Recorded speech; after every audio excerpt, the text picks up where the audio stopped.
Aquí comienza el podcast de Pilates 4K con Alberto Segovia.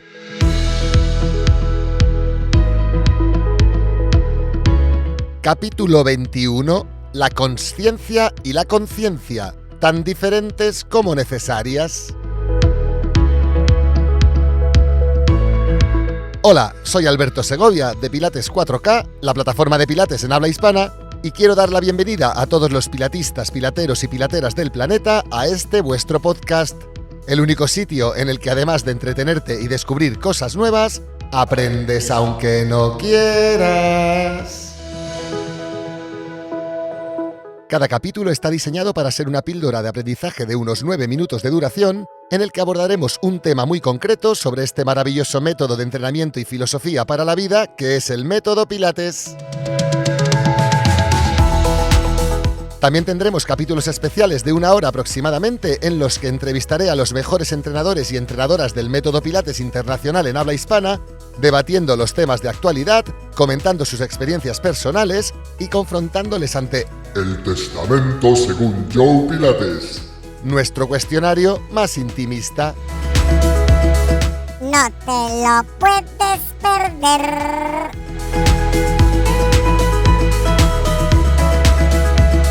Hoy dedicamos nuestra atención a estos dos conceptos tan diferentes y tan necesarios en el método Pilates, como son la consciencia y la conciencia. Dejando a un lado que muchas personas los utilizan como sinónimos cuando no lo son, y que incluso puedes llegar a ver esta falsa sinonimia en algún escritor afamado con miles de ventas en su haber, sí que quiero exponer la importancia capital que supone el conocimiento de estos dos conceptos y sus diferencias para la práctica del buen método Pilates. Así, comenzaremos detallando las diferencias entre la consciencia y la conciencia.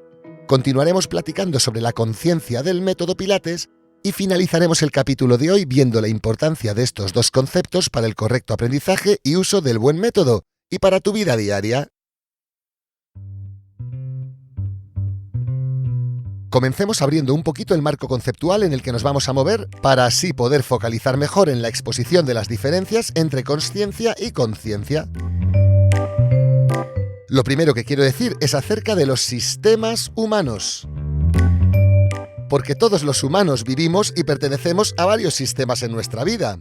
El sistema familiar de origen, por ejemplo, o el sistema que formas con una pareja, el sistema que es la empresa en la que trabajas, el sistema cultural del país en el que naces, de la época en la que naces, del planeta en el que naces, etc. Para aclararnos, podríamos decir que un sistema es un conjunto de elementos relacionados entre sí para un objetivo común. Y por tanto, el sistema que formas con un cliente en un entrenamiento personal de Pilates ya es un sistema, ya es una relación en la que tú aportas los conocimientos además de tu tiempo y la otra persona aporta la plata además de su esfuerzo. Y todo esto en busca de un objetivo común, que es practicar un buen método Pilates y que la persona se beneficie de ello. Lo mismo sucede con el sistema que forman las personas integrantes de una clase de Pilates colectiva o grupal. Eso en sí mismo ya es un sistema, en el que todos aportan para conseguir el objetivo común de practicar un buen método Pilates.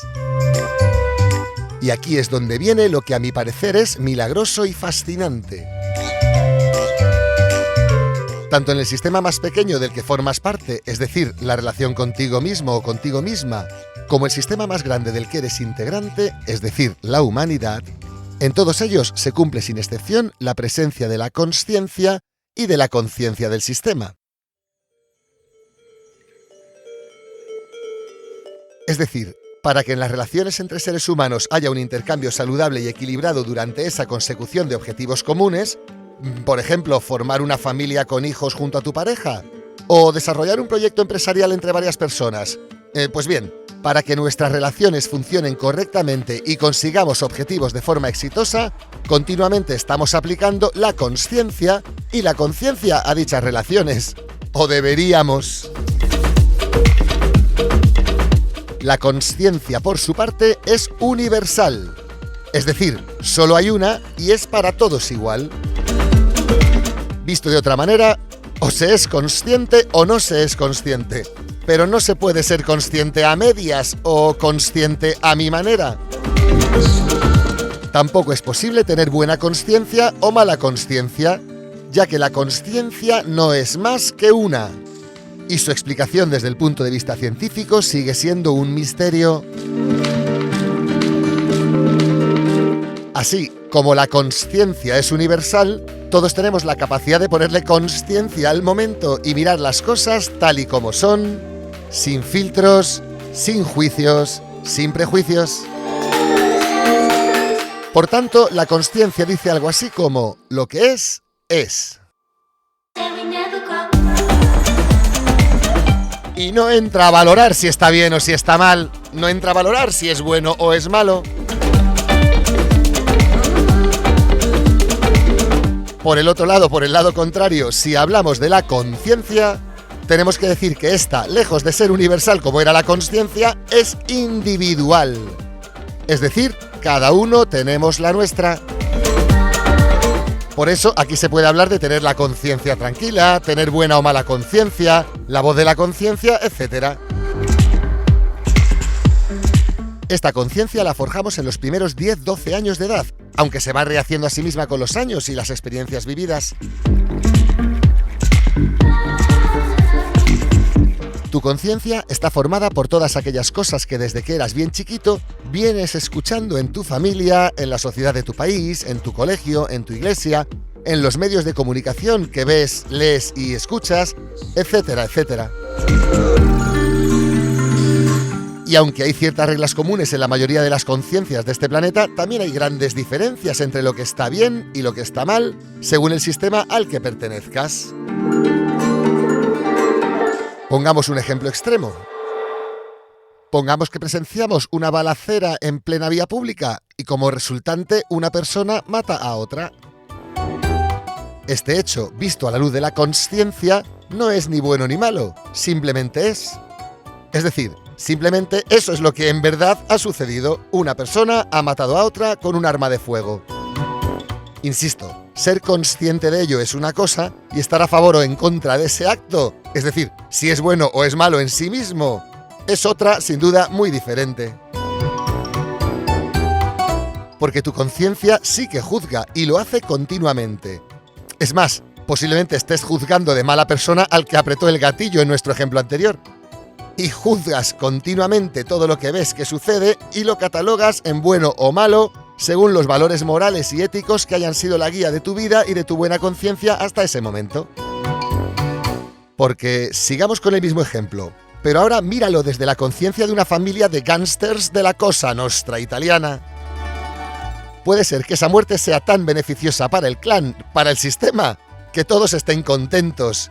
Y al que tu conciencia etiquetaba de asesino, la conciencia de ellos le etiquetará como un auténtico héroe. Y estarán felices, y lo celebrarán, y dormirán con su conciencia bien tranquila. Porque en la conciencia de los gángsters, matar en determinadas situaciones es un acto bueno, justo y necesario. Por esquizofrénico y sin sentido que parezca bajo la visión de la conciencia de Alberto Segovia o de la tuya propia. Y ahora, habiendo entendido que la consciencia es universal y única, o se es consciente o no se es consciente, y que la conciencia es individual de cada sistema, la conciencia del sistema familiar al que pertenezco, del sistema empresarial al que pertenezco, del sistema social al que pertenezco, etc., hemos llegado al momento justo en el que nos toca abordar la importancia de estos dos conceptos en el método Pilates. La consciencia en el método Pilates es fundamental. ¡Fundamental! Si no eres consciente de lo que sucede en ti y en tu cuerpo mientras está sucediendo, ya te puedo anticipar que no mejorarás en la práctica del buen método y te creerás que estás haciendo un buen Pilates, pero no será verdad. La consciencia sirve precisamente para saber que lo que es, y darle la importancia que tiene y dejar de autoengañarnos. La consciencia te ayudará a saber si tu rodilla está completamente estirada o no, si tu columna está bien colocada o no, si tienes el powerhouse activado y gobernando el movimiento o no, etc. Es decir, en el método Pilates, lo primero que has de despertar es tu consciencia para saber claramente lo que está pasando en ti mientras está pasando.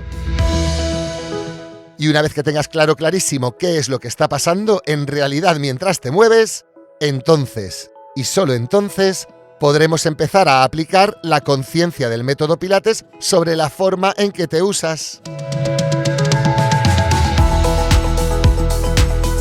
Por su parte, la conciencia del método Pilates es muy clara en todos sus aspectos y quizás algo dogmática en alguno de ellos. Por ejemplo, hay una forma muy concreta de movilizar la respiración. Todas las demás son inadecuadas durante la práctica del método Pilates, aunque puedan estar indicadas para otras situaciones.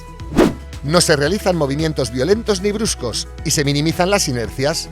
Se busca la fluidez y la armonía por encima de la cantidad de repeticiones o la resistencia a vencer en los ejercicios. Las sesiones se deben realizar con ropa ajustada para favorecer las correcciones por parte del profesor o la profesora. Todo lo que desconcentre ha de eliminarse, todo lo que ayude a la concentración ha de promoverse.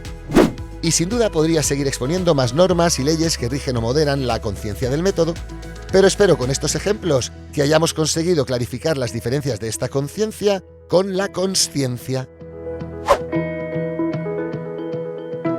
Y nada más por mi parte por ahora. Muchísimas gracias por tu interés. Nos vemos en el próximo capítulo. ¡Hasta pronto!